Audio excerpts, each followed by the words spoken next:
মোবাইলের ringtone change করার সহজ উপায় আপনাদেরকে আজকের ভিডিওতে আমি দেখাবো। প্রথমেই আপনাদেরকে যেতে হবে সেটিংয়ে যাওয়ার পর দেখবেন যে আপনার নিচের দিকে সাউন্ড অ্যান্ড হ্যাপটিক্স অপশনে ক্লিক করবেন। এখানে ক্লিক করার পর দেখবেন যে মোবাইলে যে রিংটোন একটা অপশন আছে, তারপর নিচে দেখবেন কয়েকটা অপশন, যেমন text tone, new voice mail, new mail, send mail, calendar alert and reminder and default alert. এগুলো প্রত্যেকটার আপনার রিংটোন কীভাবে চেঞ্জ করবেন তার অপশন আপনাদেরকে আমি এখান থেকে দেবো।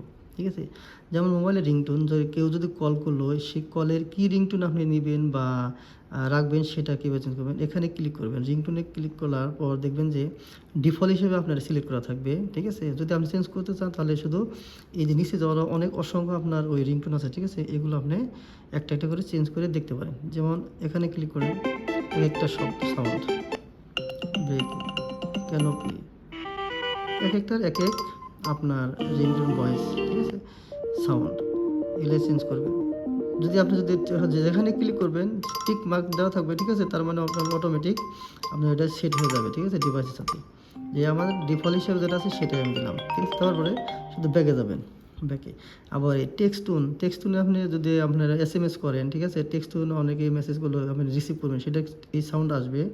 ঠিক আছে, ডিফল্ট হিসেবে যেটা আছে সেটাই। যেমন আপনি অনেক সময় আপনার যদি কেউ মেসেজ করে, ঠিক আছে, সেটা মেসেজ রিসিভ করবেন, ওই রিসিভের যে টোনটা এটা সেটা। ঠিক আছে, ওকে। তারপরে এখানে প্রত্যেকটা অপশন আপনি চেক করে দেখতে পারেন। ঠিক আছে,